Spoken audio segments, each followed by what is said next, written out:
আল্লাহ রাব্বুল আলামিন বলেছেন, ও জগৎবাসীরা শুনো, যারা ঈমান আনবে, যারা ঈমান আনয়ন করবে এবং যারা সৎ কাজ করবে, আল্লাহ রাব্বুল আলামিন বলেন এরাই হবে জান্নাতি, এরাই হবে জান্নাতের অধিবাসী।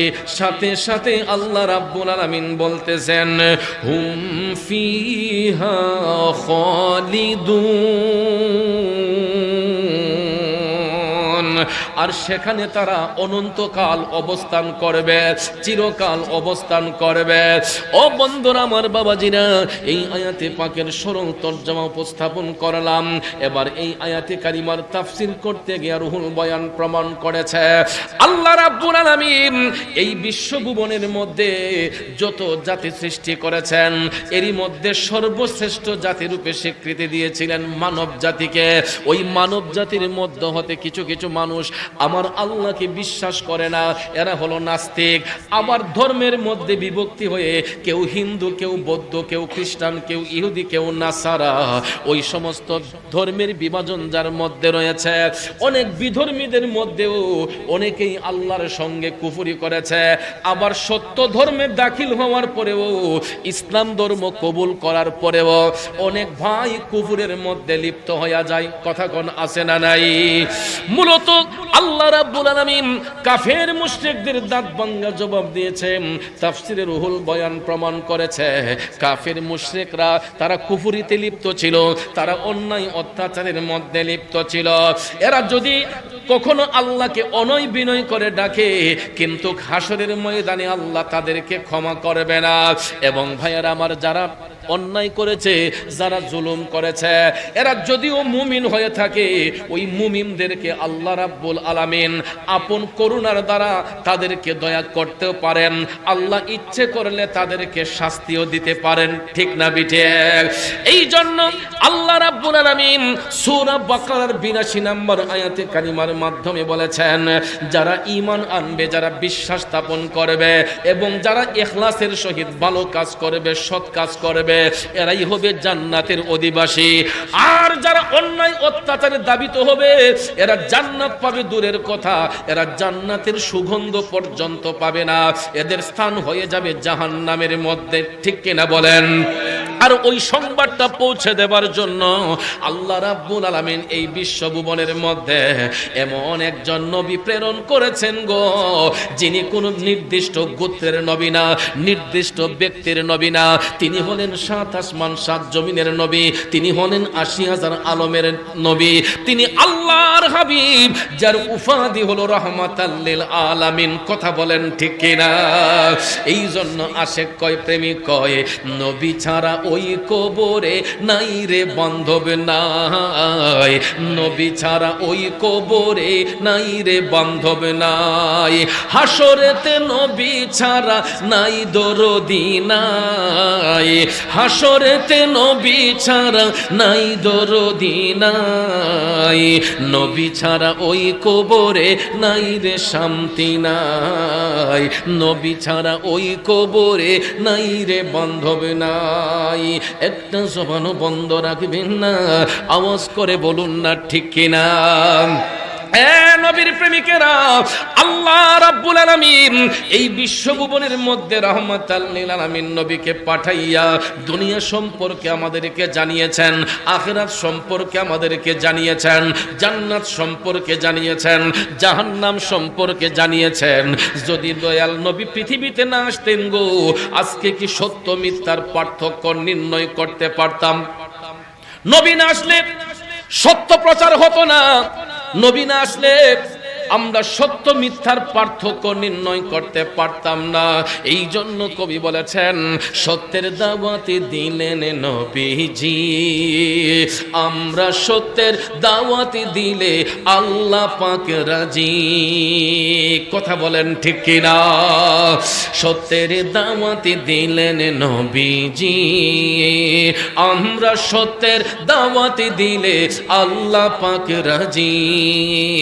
আল্লাহ আল্লাহকে রাজি করে, আল্লাহকে রাজি করে সঠিক প্রেমিক হও।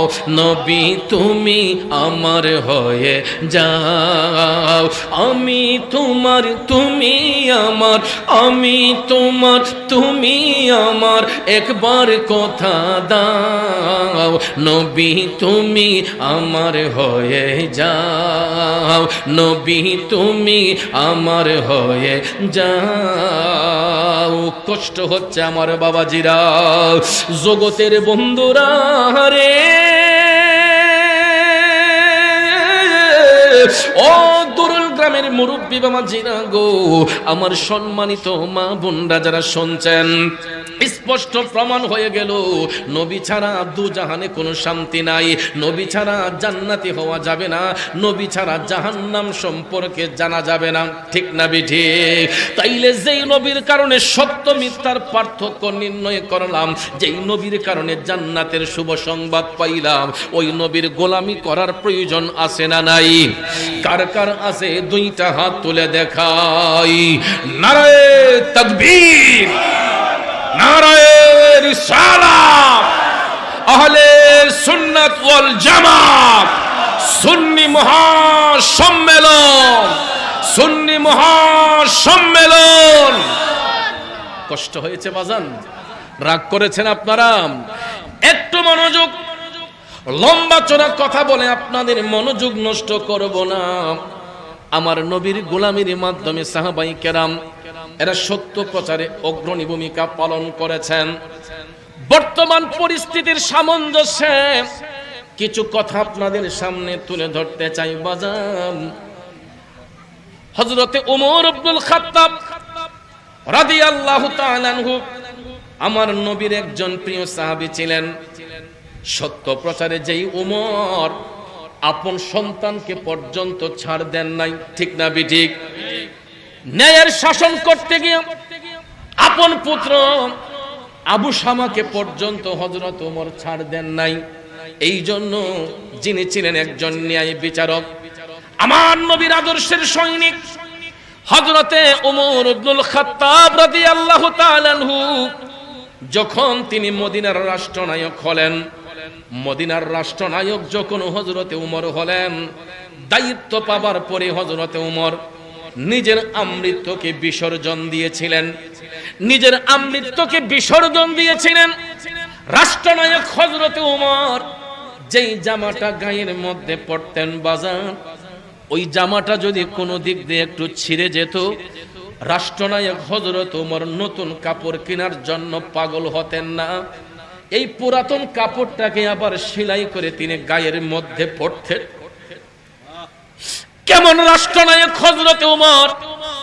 রাষ্ট্রের দায়িত্ব যখন পাইলেন, হযরত ওমর ওই দায়িত্বটা পালন করার জন্য তিনি প্রতিদিন দিনের বেলা তিনি অফিসিয়াল কাজ করতেন, আর রাত বেলা যখন হয়ে যেত, সন্ধ্যা ঘনিয়ে যাবার পরে চতুর্দিক যখন অন্ধকার হয়ে যেত, হযরতে ওমর হাতের মধ্যে একটা লাইট নিয়ে, একটা হারিকেন নিয়ে তিনি পুরাটা মদিনা শহর অলিতে গলিতে হাঁটতেন। কারো ঘরের মধ্যে কোনো দুঃখ কষ্ট আছে কিনা এটা বোঝার জন্য হযরতে ওমর রাতের বেলা মদিনার অলিতে গলিতে হাঁটতেন।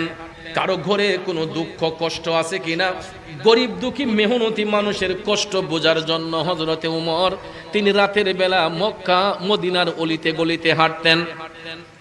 আমার বাবাজিরা, সেই ওমরের সৈনিকরা এখনো দুনিয়াতে আছে, ঠিক কিনা বলেন? ওই ওমরের সৈনিকগুলা এখনো দুনিয়াতে আছে। আমি যখন গতকালকে বুড়িচং গেলাম, ব্রাহ্মণপাড়া গেলাম, দেখলাম গাড়ি বোঝাই করে হাজার হাজার মানুষ, এরা মানুষের সেবার মধ্যে দাবিত হয়ে গেছে। অনেকে ট্রাক ভর্তি করে নৌকা নিয়ে গেছে, কারণ ওই এলাকায় তো তারা কখনো কল্পনা করতে পারে নাই এরা পানিবন্দী হবে। হযরতে ওমর যে আদর্শ আমাদেরকে শিখিয়েছে, আমি গতকালকে বুড়িচং যাইয়া বুঝতে পারলাম যে ওমরের সৈনিকগুলা এখনো দুনিয়াতে আছে। বিভিন্ন স্বেচ্ছাসেবী সংগঠনগুলা এরা গাড়ি ভর্তি করে অনেক অনেক অনুদান নিয়া, আমি দেখলাম নৌকা যুগে যেই বাড়িগুলা পানির নিচে চলে গেছে, হযরতে ওমর যেই রকম রকম ভাবে রাষ্ট্রের সেবায় নিয়োজিত থাকতেন, এখন পর্যন্ত সেই উমরের সৈনিকগুলো আমি দেখলাম গতকালকে নৌকা দিয়ে কেউ পানির মধ্যে নাইমা এই যে পানিবন্দী মানুষগুলাকে উপকার করার জন্য অনেকের বাড়ি ঘরে যাইয়া তারা সহায়তা করছে। ভাইয়ার আমার, বন্ধুরা আমার, হাত তুলে দোয়া করলেই শুধু দোয়া হয় না, মনের মধ্যে একটা দোয়া ছেড়ে বাজান। কষ্টের মানুষগুলা যখন পানিবন্দী হয়ে আছে তাদেরকে যখন একটু সহযোগিতা করবেন, এদের অন্তর খুলে যখন আল্লাহকে একবার ডাক মারবে, ওই ডাকের উসিলায় আল্লাহ রাব্বুল আলামিন আমাকে আপনাকে ক্ষমা করতে পারে কি পারে না? আরো জোরে কোন পারে কি পারে না? বিশ্বাস যদি না হয় আপনারা নিজের চোখে গিয়ে দেখে আসবেন এই বানবাসী মানুষগুলা কত কষ্টে দিন কাটাচ্ছে। আল্লাহ রাব্বুল আলামিন তো আমাদেরকে এখনো সুস্থ রেখেছে। আরে দুরুল গ্রামের বাবাজিরা, রাষ্ট্রনায়ক হযরতে উমর মদিনার রাষ্ট্রনায়ক যখন হইলেন, রাতের বেলা তিনি একটা আলো হাতের মধ্যে নিয়ে মদিনার অলিতে গলিতে তিনি হাঁটতেছেন। হাঁটতে হাঁটতে তিনি দেখতেছেন একটা ঘরের দরজা একটু ফাঁকা, ঘরের মধ্যে মিটমিট করে আলো জ্বলতেছে। হযরতে উমর ওই ঘরের দরজাটা খোলা দেইকা তিনি হাইটা হাইটা সামনে গেলেন। এ বন্ধুরা আমার, জান্নাতি কিভাবে হওয়া যায় শুনুন। হযরতে উমর হাইটা হাইটা ঘরের পাশে যখন অবস্থান করলেন, তিনি ঘরের দরজার চিপা দিয়ে তাকাইয়া দেখলেন তিনটা বাচ্চা, তিনটা অবুঝ শিশু চিৎকার করে কান্নাকাটি করতেছে। তিনটা বাচ্চা ঘরের ভিতর কান্নাকাটি করতেছে। এরা তাদের মারে ডাক দিয়া বলছে, মা, পেটের মধ্যে প্রচন্ড ক্ষুধা লাগছে গো মা, তাড়াতাড়ি আমাদেরকে খাবার দাও। পেটের মধ্যে ক্ষুধা লাগছে মা, তাড়াতাড়ি খাবার দাও। ঘরের মধ্যে কোনো খাবার নাই, ঘরের মধ্যে কোনো খাবার নাই। ওই ছেলেগুলার বাবা দুনিয়াতে নাই। মা দিনের বেলা পাহাড়ে যাইয়া কাঠ কোড়াইতো, বনে যাইয়া কাঠ কোড়াইয়া ওই কাঠগোলা বিক্রি করে সন্ধ্যাবেলা বাচ্চাদেরকে আইনা খাবার খাওয়াইতো। ওই দিনে মা অসুস্থ ছিল, ঘরের মধ্যে কোনো খাবার আনতে পারে নাই, এই জন্য চুলাতে আগুন জ্বলে না। তারপরে বাচ্চাগুলা যখন পেটের ক্ষুধায় যখন কাতর হইয়া কান্না করতেছে, ওই দরদি মা বাচ্চাদেরকে সান্ত্বনা দেওয়ার জন্য একটা ডেকসি চুলার মধ্যে বসাইয়া চুলার নিচে আগুন দিয়া শুধু গরম পানির মধ্যে কাটে দিয়া নাড়াচাড়ি করতেছে। বাচ্চাগুলা কান্দে আর মা ডাক দিয়া কয়, একটু অপেক্ষা কর, খাবার হয়ে যাচ্ছে। আপনারা বলুন তো, ডেকসির ভিতরে কোনো খাবার আছে? মা বাচ্চাদেরকে সান্ত্বনা দিয়ে বলছে, একটু অপেক্ষা কর জাদুরা, কিছুক্ষণের মধ্যে খাবার তৈরি হয়ে যাবে। আসলে কিন্তু ডেকসিতে খাবার নাই। মা এই কারণে সান্ত্বনা দিচ্ছে যে কান্না করতে করতে বাচ্চাগুলা ঘুমাইয়া যাবে, এই জন্য রাতের বেলায় আর কান্না করবে না, দিনে যাইয়া কাঠ করাই আবার বাচ্চাদেরকে কাঠ বিক্রি করাই না খাওয়াইব। ওই মা বাচ্চাদেরকে সান্ত্বনা দেওয়ার জন্য চুলার মধ্যে ডেকসি বসাইয়া শুধু কাঠে দিয়া নাড়াচাড়া করে, কিন্তু ডেকসির মধ্যে কোনো খাবার নাই। বন্ধুরা আমার, হযরতে উমর এই দৃশ্যটা তাকায়া তাকায়া দেখতেছেন। ওই মহিলাটা বাচ্চাদেরকে সান্ত্বনা দিচ্ছে আর হযরতে উমরকে ইচ্ছে মতো বকাবকি করতেছে। মহিলাটা না যাই না হযরতে উমরকে বকাবকি করতেছে। উমরের মতো রাষ্ট্রনায়ক এই রাজ্যে দরকার নাই। কষ্টের কারণে সরকারকে বকাবকি করতেছে যে উমরের মতো রাষ্ট্রনায়ক মদিনাতে দরকার নাই। যেই রাষ্ট্রনায়ক থাকার পরেও আমি একজন গরিব মানুষ আমার বাচ্চাদেরকে নিয়ে কষ্ট করতেছি, এমন রাষ্ট্রনায়কের কোনো প্রয়োজন নাই। হযরতে উমর ওই কথাটা কান দিয়া শুনলেন।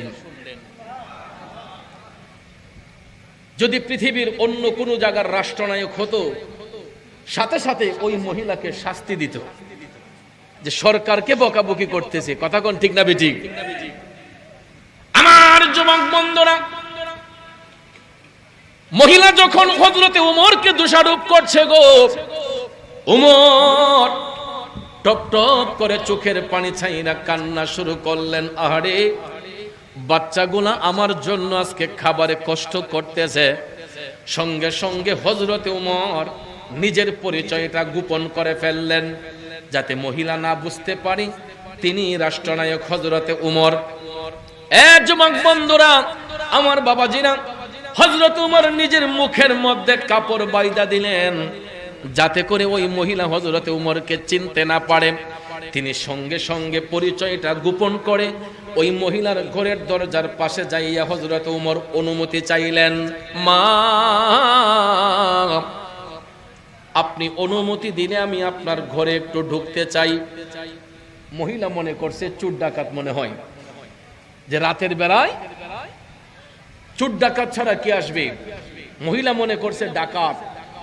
ভিতর থেকে কান্নাকাটি করতেছে। মহিলা কয়, বাবারে, আমি একজন অসহায় মানুষ, আমার ঘরে কিছু নাই, আমি খাবারের কারণে আমার বাচ্চাগুলা কষ্ট করতেছে, বাবা আমার ঘরে এসে কি করবা।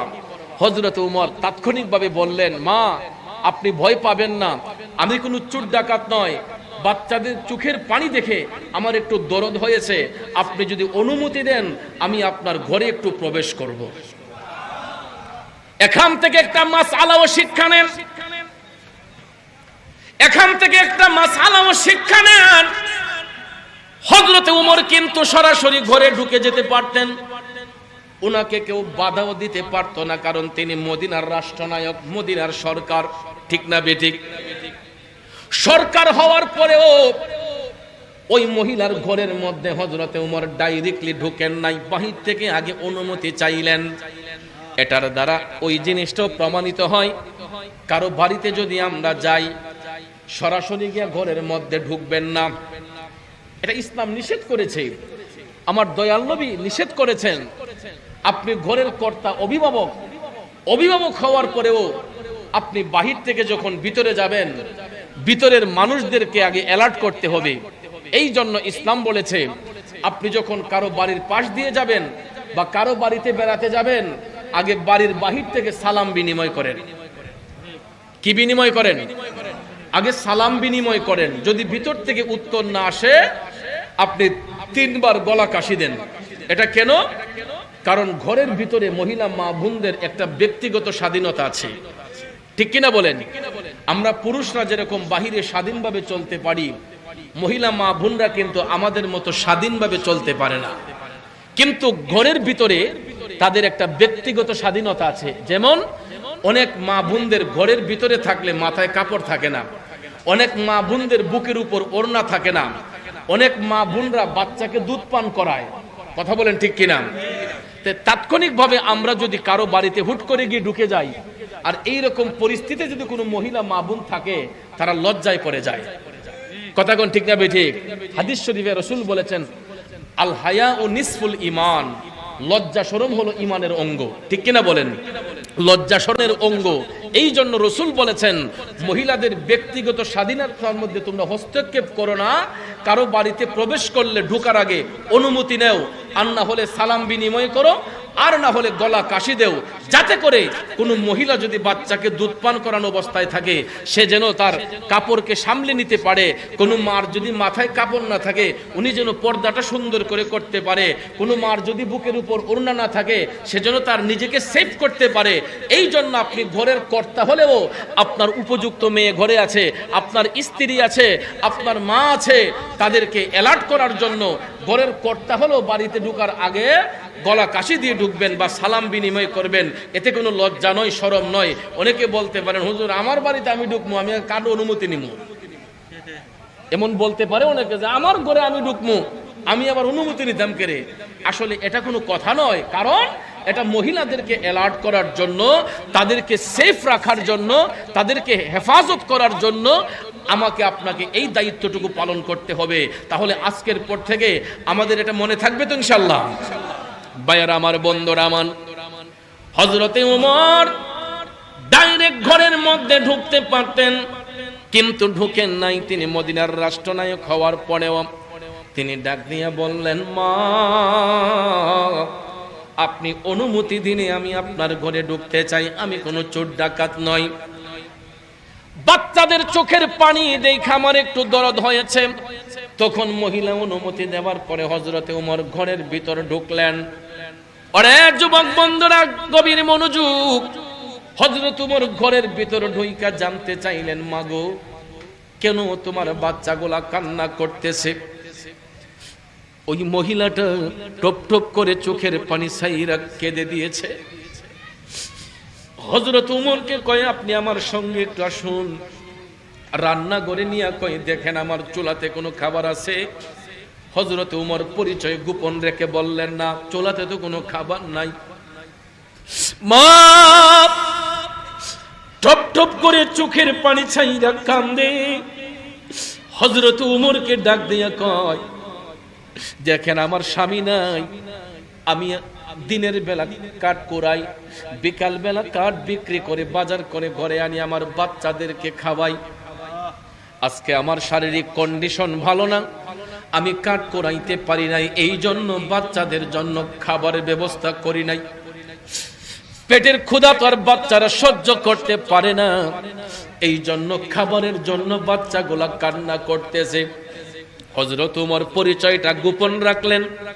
রাইখা কয়, মা মদিনার রাষ্ট্রনায়ক উমরকে আপনি জানিয়েছেন? মহিলা ডাক দিয়া কয়, আর বলিয়েন না, উমরের মতো রাষ্ট্রনায়ক আমি চাই না, উমরের মতো রাষ্ট্রনায়ক মদিনাতে আমি চাই না।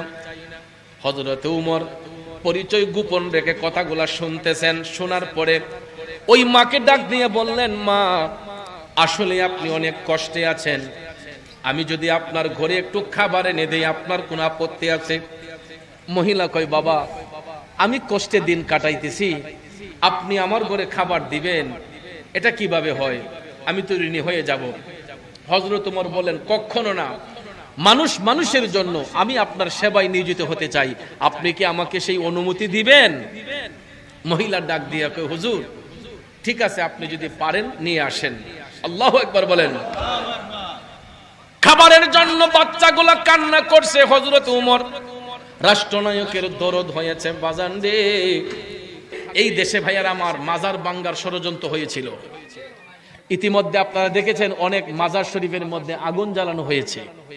দুষ্কৃতিকারীরা, জঙ্গিবাদে বিশ্বাসী যারা, এরাই ওলি আল্লাহর মাজার শরীফে, হিন্দু ভাইদের মন্দিরে ইতিমধ্যে অনেকটা মাজার শরীফে আগুন দেওয়া হয়েছিল। আল্লাহ কতরা আগুন দিবি, আমি রহমতের পানি দেব, এমন দেওয়া দিছে, এখন আর আগুন লাগিয়ে মাজার শরীফ জ্বালাইতে পারবে না, আমার আল্লাহ পানি ঢাইলা দিছে। কথা কোন ঠিক না বেঠিক? এই জন্য সাবধান হয়ে যাবেন। যারাই আল্লাহর ওলিদেরকে নিয়ে তামাশা করবে, যারা আল্লাহর ওলিদেরকে নিয়ে বদনাম রটাবে, এরা কখনো ইহকালও শান্তি পাবে না, পরকালও শান্তি পাবে না। এরা আল্লাহর আদালত থেকে কখনো মুক্তি পাবে না। সত্যের পথে এরা বাধা যতদিন থাকবে এরা নিপাত যাবে, সত্য উজ্জীবিত হবে।